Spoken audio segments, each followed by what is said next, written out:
Sebelumnya saya mengucapkan banyak terima kasih pada Bu Erni selaku kepala sekolah karena sudah meluangkan waktunya pada pagi hari ini untuk melakukan wawancara. Mungkin saya nanti akan melakukan wawancara kurang lebih 12 sampai 15 menit ya. Saya di sini sebagai guru penggerak angkatan 7 pada pendidikan guru penggerak di modul 3.1 ini ada tugas melakukan wawancara kepada 2 kepala sekolah, yang satu dari kepala sekolah tempat saya mengajar sendiri dan yang satunya lagi dengan kepala sekolahan lain. Di sini dengan temanya nanti adalah pengambilan keputusan berbasis nilai-nilai kebajikan sebagai pemimpin. Nah, mungkin di sini sebelum melakukan wawancara, Benik bisa memperkenalkan diri dulu. Oke. Perkenalkan, nama saya Bu Erni Novia Wulandari. Saya selaku kepala sekolah TK Dharma Wanita Banget, tepatnya Bu Yuli mengajar. Mungkin sudah berapa tahun Benik di sini menjadi kepala sekolah? Untuk menjadi kepala sekolah itu saya sudah mulai dari tahun 2013 sampai sekarang. Berarti sebelum menjadi kepala sekolah, Bu Erni, sebelumnya itu tahun 2008 kan saya masuk TK, itu saya jadi guru. Di tahun 2013 itu barulah saya menjadi kepala sekolah. Sampai sekarang. Berarti tadi guys perkenalan dari Bu Erni selaku kepala sekolah dari lembaga saya sendiri, sekolah saya sendiri. Langsung saja ya Bu ya. Di sini pertanyaan wawancara saya yang pertama yaitu, selama ini bagaimana Anda dapat mengidentifikasi kasus-kasus yang merupakan ini apakah dilema etika ataukah ini bujukan moral?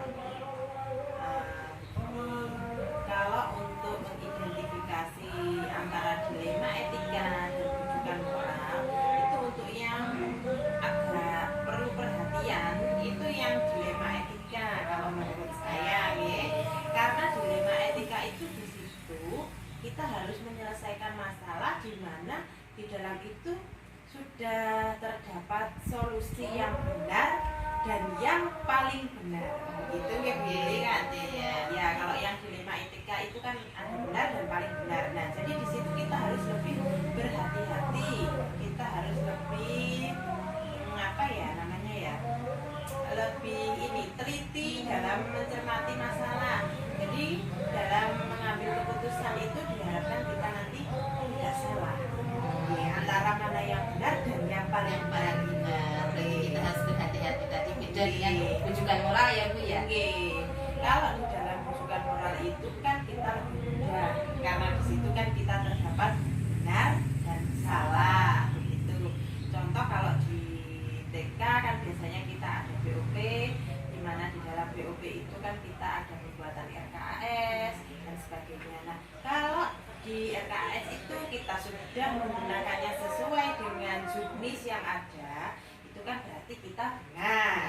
Nah, kalau kita menggunakannya dengan juknis melenceng dari juknis, berarti kan kita salah. Kan kalau bujukan moral seperti itu kurang lebih. Iya, berarti kalau bujukan moral sudah terlihat ya Bu, ini antara benar atau salah itu sudah bisa dilihat. Jadi lebih mudah kita dalam mengambil keputusan. Terus selanjutnya, bagaimana Anda menjalankan atau pengambilan keputusan di sekolah Anda, terutama untuk kasus-kasus di mana ada 2 kepentingan yang sama-sama benar atau sama-sama mengandung nilai kebajikan? Gimana ini? Kalau di dalam memutuskan masalah, berarti ini termasuk dilema etika. Ya, dilema etika, di mana di dalam situ terdapat solusi yang benar dan yang paling benar, ya. Nah, kalau di dalam kasus seperti itu, biasanya kita harus lebih memperhatikan kepentingan warga sekolah. Dalam mengambil keputusan kita harus memperhatikan kepentingan warga sekolah, di mana itu nanti dalam kita mengambil keputusan itu harus yang benar-benar memberikan solusi yang terbaik baik untuk warga sekolah, baik untuk ibu guru dan bapak guru, baik juga untuk anak-anak. Berarti kita tetap mementingkan warga sekolah ya Bu ya dalam pengambilan keputusan Ya, itu. betul. Terus langkah-langkah atau prosedur seperti apa yang nantinya biasa Anda lakukan selama ini? Kalau langkah-langkahnya dalam mengambil keputusan itu, mungkin kita lebih baik diskusi ya, karena kita di sekolah ini kan ada teman-teman, ada rekan guru, ada komite, terlebih kalau di sekolah TK kan seperti itu. Mungkin kita bisa berdiskusi dengan guru, dengan komite, wali murid, agar kita mendapatkan sebuah solusi yang terbaik ya, untuk anak-anak gitu kan. Kita nanti mencari apa gitu, pendapat dari mereka bagaimana begitu Berarti ya. dalam pengambilan keputusan Iya. tetap diambil kebersamaan ya Bu ya. Iya. Bagaimana kepentingan demi kepentingan warga sekolah tadi. Iya, Kita betul. jadi tidak langsung jenengan putuskan sendiri gitu tidak ya Bu ya. Nah, tidak boleh seperti itu ya. Terus hal-hal apa saja yang selama ini Anda anggap efektif dalam pengambilan keputusan pada kasus-kasus dilema etika ini? Hal yang paling efektif dalam pengambilan keputusan kurang lebih membangun kebijaksanaan ya, dalam diri dan merefleksikan keputusan yang akan kita ambil, itu sekaligus menganalisis resiko yang akan terjadi pada keputusan tersebut. Jadi sebelum kita mengambil keputusan, kita harus menganalisis dulu nanti resikonya bagaimana untuk warga sekolah, itu sudah yang terbaik apa belum gitu. Berarti kita menganalisis dulu seperti apa ini, terus nanti Iya. kita refleksikan keputusan seperti apa yang harus kita ambil tadi. Iya. Selanjutnya, hal-hal apa saja yang selama ini merupakan tantangan bagi jenengan dalam pengambilan keputusan pada kasus-kasus dilema etika ini? Kalau ini banyak sekali biasanya tantangannya ya, karena kita harus mengambil keputusan yang secepatnya, apalagi dalam masalah-masalah yang harus segera ditangani, yang urgent itu kan harus segera kita selesaikan ya. Jadi kita harus mengidentifikasi secara lebih jeli lagi kasus-kasus mana yang harus segera kita selesaikan ya, gitu. Berarti kita harus lebih jeli segera menangani mana yang harus didahulukan itu yang mana, kita harus mencari itu tadi ya Bu. Betul. Oh. Terus apakah Anda memiliki sebuah tantangan atau jadwal tertentu dalam sebuah penyelesaian kasus ini di dilema etika ini? Apakah Anda langsung menyelesaikannya di tempat, ataukah Anda memiliki sebuah jadwal untuk menyelesaikannya, bentuk atau prosedur seperti apa yang biasanya jenengan lakukan? Kalau untuk jadwal itu kan tidak ada. Jadi Iya, jadwal tidak ada karena kan ini ya. Kalau di jadwal itu nanti berarti kita tahu kalau kita nanti bakal ada masalah, ya kan? Kan kalau di sini kan kita nanti kan tidak tahu. Mungkin secara tiba-tiba, oh ternyata kita ada masalah yang seperti ini, yang dilema etika. Mungkin juga kita ada masalah tujuan moral. Jadi di situ kita tidak ada jadwal khusus untuk menangani masalah tersebut. Ya kalau memang masalah itu harus segera diselesaikan, ya ayo kita segera menyelesaikan ya. Kita berkumpul berdiskusi bersama warga sekolah, bersama komite dan guru tadi. Ini loh, kita ada masalah yang harus segera kita selesaikan. Ayo kita selesaikan gitu. Jadi kalau memang sekiranya itu masih bisa ditunda, katakan begitu masalahnya ya. Tapi kalau bisa jangan menunda Bu, untuk menyelesaikan masalah G. Kalau memang masih bisa ditunda dan tidak harus segera diselesaikan, ya sudah, nanti tidak apa-apa. Kita undur dulu sedikit, kita selesaikan dulu masalah mana yang harus segera kita selesaikan. nanti kita tidak ada jadwal Bu ya, karena kasus itu kita tidak bisa meminta atau kita tidak bisa menghindari kasus itu kan biasanya terjadinya secara langsung ya berarti itu makanya tentunya tidak ada jadwal tadi. Oh, jadi. Terus adakah seseorang atau faktor-faktor apa yang selama ini itu mempermudah atau membantu Anda dalam pengambilan keputusan dalam kasus-kasus dilema etika ini? Jika kasus tersebut dalam penyelesaiannya dapat didiskusikan bersama warga sekolah, biasanya ya saya langsung bersama-sama warga sekolah. Selain dari diri saya sendiri, kan kadang saya juga namanya orang ya Bu Yulia, kadang kita dalam mengambil keputusan itu kurang gini kan biasanya kita diskusikan dulu dengan warga sekolah. Semisal nanti dengan warga sekolah itu kok belum menemukan keputusan yang terbaik, mungkin kita bisa menggandeng itu komite dan ketua yayasan gitu. Jadi tetap mengajak warga sekolah tadi ya Bu, bahkan dengan komite ataupun ketua yayasan bisa kita gandeng untuk membicarakan kita. Jadi dengan itu kan kita bisa lebih mudah dalam mengambil keputusan yang terbaik. Betul sekali ya Bu. Nah, ini dari semua hal yang telah disampaikan ini tadi, pembelajaran apa yang dapat Anda petik dari pengalaman Anda pengambilan keputusan dilema etika ini? Dari semuanya tadi ya. Iya. Dari semua tadi dalam mengambil sebuah keputusan, langkah awal yang kita laksanakan itu seharusnya kita memahami dulu itu jenis kasusnya. Nah, seperti tadi masuk di dilema etika atau masuk di rujukan moral. Nah, itu tadi kan sudah saya jelaskan tadi di awal. Untuk dilema etika kita harus lebih hati-hati di situ, okay? Kalau untuk yang rujukan moral kita bisa langsung paham, oh ini mana yang benar, mana yang salah, begitu. Sehingga dan selain itu kalau kita sudah ketemu masalahnya, oh ternyata masalahnya ini, ya itu tadi kita kondisikan, kita berdiskusi dengan warga sekolah, dengan yayasan ataupun komite tadi. Baru di situ kita dapat mengambil keputusan yang terbaik untuk masalah yang sedang terjadi di lembaga kita. Gitu. Berarti memahami kasus ya Bu. Setelah kasusnya dipahami, kita paham benar kasus ini, oh ini sebagai ini loh kasusnya. Setelah itu kita diskusikan dengan warga sekolah tadi semua. Iya. Jadi kita dalam mengambil keputusan itu nanti bisa berpihak kepada anak-anak biar menjadi yang terbaik untuk anak-anak itu bagaimana.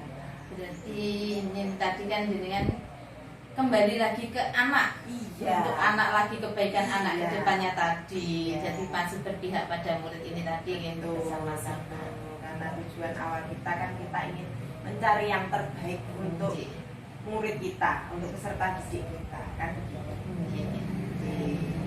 Baik Bu Herni, mungkin itu semua tadi pertanyaan wawancara dari saya. Dari Hatsnya tadi, terima kasih banyak atas waktunya yang telah diberikan. Selamat melakukan aktivitas. Semoga aktivitas hari ini nanti berjalan lancar ya sampai nanti. Amin. Salam dari kami guru penggerak yang ada di sini semua. Selamat berjuang, semoga sukses. Amin. Terima kasih doanya Bu Herni.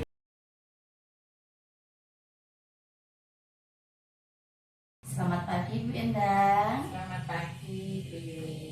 Alhamdulillah. Bagaimana kabarnya Bu Endang pada pagi hari ini? Alhamdulillah sehat. Bagaimana Bu Yuli? Kabarnya juga. Alhamdulillah sehat juga Bu Endang. Sebelumnya saya mengucapkan terima kasih kepada Bu Endang selaku kepala sekolah karena sudah meluangkan waktunya pada pagi hari ini untuk melakukan wawancara. Dengan waktu kurang lebih nanti 12 menit sampai dengan 15 menit ya Bu Endang ya. Insya Allah. Di sini saya sebagai calon guru penggerak angkatan 7 dalam pendidikan guru penggerak ini ada tugas pada modul 3.1 yaitu untuk melakukan wawancara dari sekolah saya sendiri dan yang kedua dari sekolah TK lain gitu ya. dengan temanya adalah pengambilan keputusan berbasis nilai bagikan sebagai pemimpin, karena di sini kan Bu Endang selaku kepala sekolah, jadi sebagai pemimpin pembelajaran. Sebelumnya mohon Bu Endang bisa memperkenalkan diri dulu dari TK. Ini berapa tahun sudah menjadi pemimpin sekolahan ini? Terima kasih Bu Yuli, kami ucapkan semoga nanti sukses ke depannya. Perkenalkan, saya Bu Endang Susilowati dari TK Dharma Wanita Karangsono 1. Saya sebagai kepala sekolah baru berapa ya? 2018 gitu ya. Sampai ya mulai 2018, sekarang 2023. Jadi sudah 5 tahun. 5 tahun. Ya, 5 Sebelumnya? Sebelumnya saya sebagai guru. Oh, sebagai guru, berarti menggantikan Iya, menggantikan kepala sekolah yang lama. Kepala sekolah yang lama karena meninggal almarhumah, jadi ya saya yang menggantikan. Terima kasih sudah mau memperkenalkan. Langsung saja nih Bu Nggih. Untuk ini saya akan ada soal-soalnya untuk wawancara hari ini. Yang pertama, di sini yang ingin saya tanyakan, selama ini bagaimana jenengan dapat mengidentifikasi kasus-kasus yang merupakan itu dilema etika ataukah bujukan moral? Itu bagaimana caranya Bu Endang? terima kasih. Kalau saya sebagai kepala sekolah itu cara mengidentifikasinya yaitu satu, mengenali bahwa ada nilai-nilai yang saling bertentangan dalam situasi yang berlangsung dalam sekolah. Terus yang kedua, menentukan siapa yang terlibat di dalam situasi ini, kasus ini, siapa saja. Itu yang kedua ya. Terus yang ketiga, mengumpulkan fakta-fakta yang relevan dengan situasi kasus sekolah ini. Terus yang ketiga, yang keempat yaitu pengujian benar atau salahnya. Ya, itu caranya. Terus ada lagi yang kelima yaitu pengujian paradigma yang benar lawan benar. Ya, tahu dalam dilema apa? Dilema etika ini. Ya. Terus selanjutnya melakukan prinsip-prinsip resolusi. Ya, itu ada lagi saya mengidentifikasikan itu investigasi opsi trilema. Ya, itu ada investigasinya. Terus yang selanjutnya membuat keputusan, dan yang terakhir lihat lagi keputusan dan refleksikan. Berarti di sini Bu Endang itu menggunakan 9 langkah ya Bu ya untuk menentukan ini apakah dilema etika ataukah ini bujukan moral yang ada di sekolahan itu dengan cara 9 etika itu. Langkah-langkahnya seperti itu kalau saya di sekolah saya seperti itu. Terus ini yang kedua, selama ini bagaimana jenengan selaku kepala sekolah ini menjalankan pengambilan keputusan di sekolah Anda, terutama untuk kasus-kasus di mana ada dua kepentingan yang sama-sama benar atau sama-sama mengandung nilai kebajikan. Itu ya. Ya. Iya. Untuk kasus dilema etika ini saya mempertimbangkan dua hal. Iya, dua hal.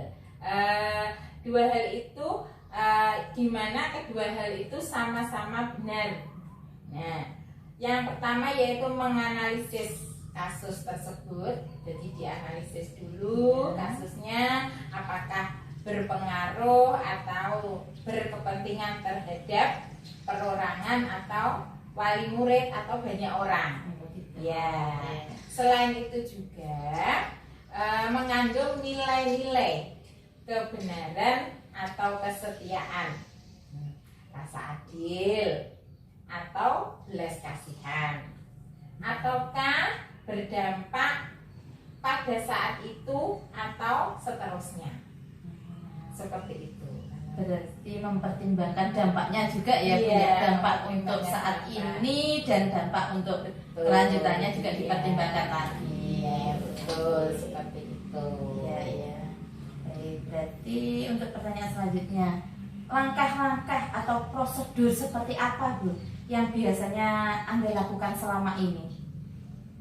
Langkah-langkah ya, prosedur ya. Nah, mungkin untuk mengambil keputusan itu, yaitu selalu yang saya utamakan, yaitu selalu mengutamakan kepentingan dan kebutuhan murid. Itu yang saya lakukan.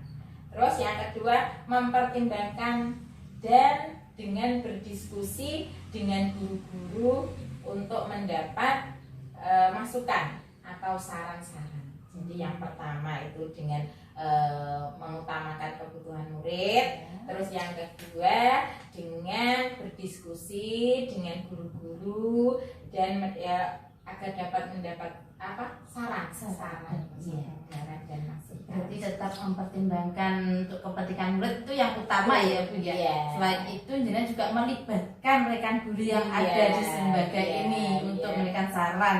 Ini jadi tidak diambil keputusan secara sendiri gitu ya, Bu, ya. Iya, karena kita kan lembaga ya. Iya. Kita lembaga harus selalu mendengarkan saran. Saran. Iya, Untuk kita nggak kemajuan. bisa kita nggak bisa jalan sendiri. Saran itu penting kalau buat saya. Kalau memang saran itu bagus, kita terima.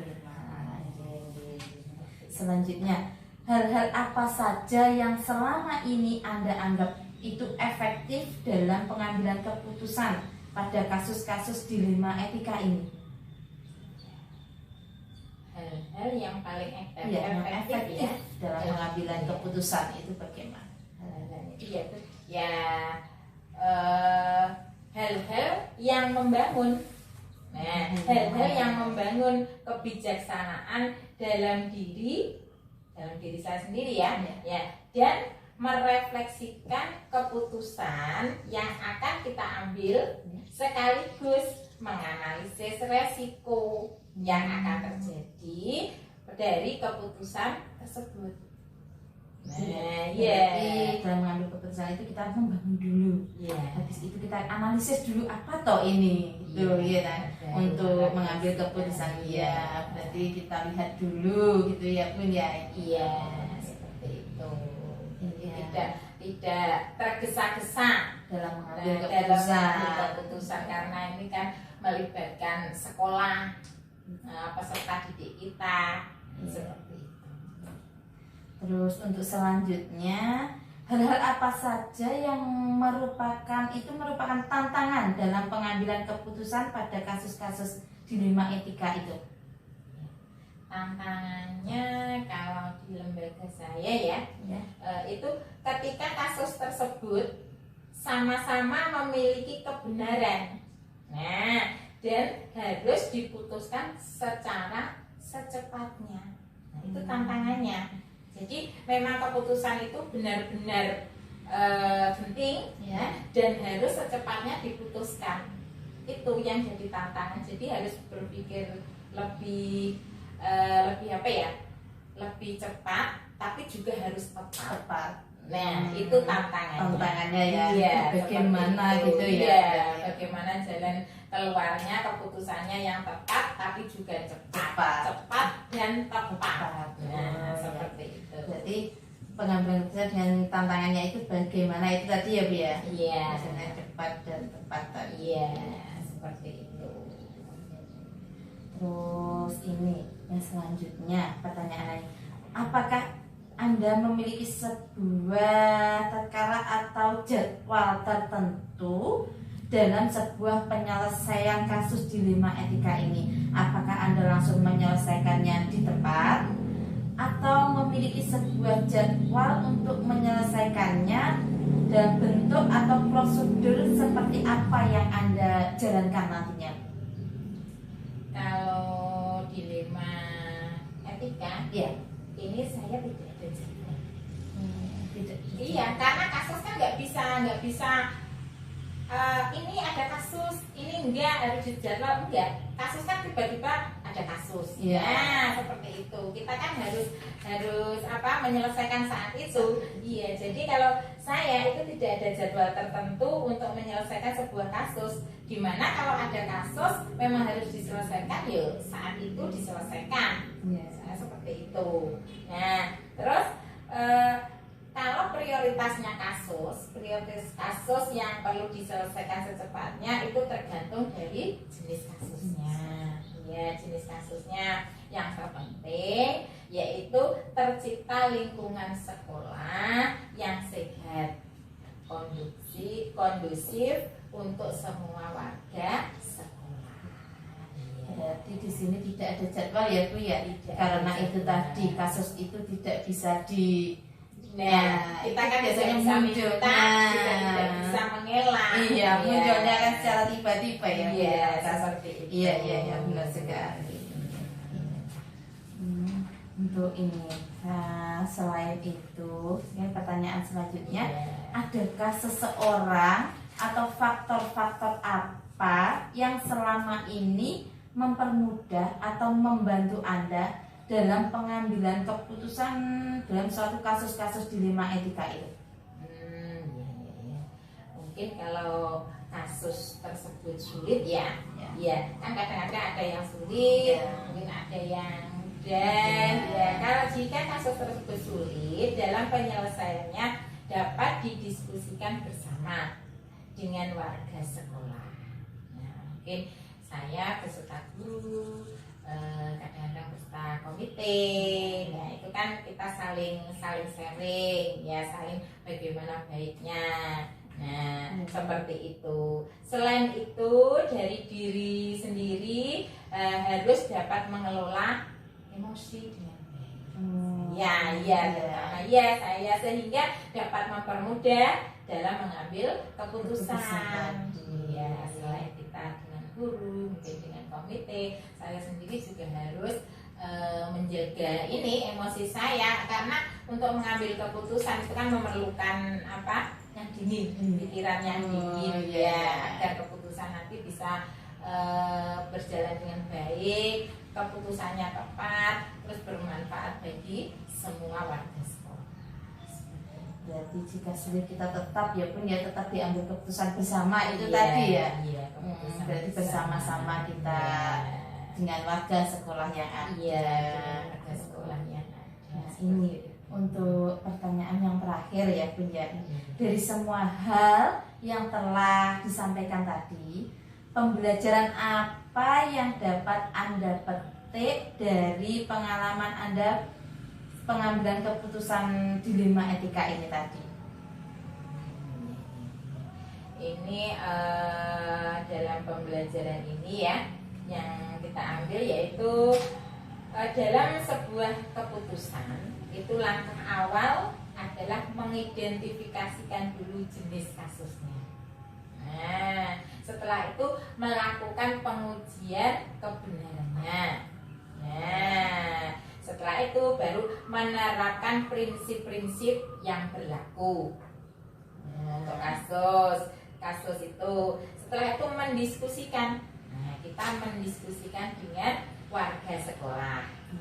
Sehingga tujuan dari hasil keputusan adalah berpihak pada murid dan kebaikan bersama. Seperti itu. Berarti ini intinya kembali lagi semua itu demi kebaikan murid gitu ya Bu? Kembali ke berpihak kepada murid lagi. Berarti tadi jenengan kan sudah yang satu mengidentifikasi jenis kasusnya seperti apa dulu. Yang kedua jenengan menguji dulu kebenarannya apakah ini benar atau enggak. Terus yang ketiga tadi menerapkan prinsip-prinsip untuk perilakunya. Terus yang terakhir itu mendiskusikan tujuannya tadi tetap kepada kembali ke anak didik lagi. Anak demi keputusan bersama, kebaikan bersama. Tapi tetap berpihak kepada murid. Berarti tetap kepada murid lagi. Baik, terima kasih Bu Endang. Mungkin itu Bu pertanyaan wawancara saya pada pagi hari ini tadi. Terima kasih banyak atas waktunya yang telah diberikan.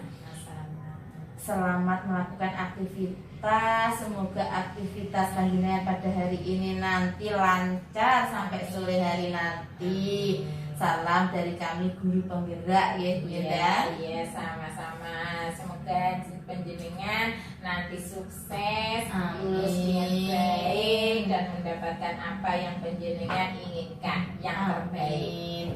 Amin atas doa-doa baiknya dari Bu Enda. Terima kasih, selamat siang, selamat beraktivitas. Selamat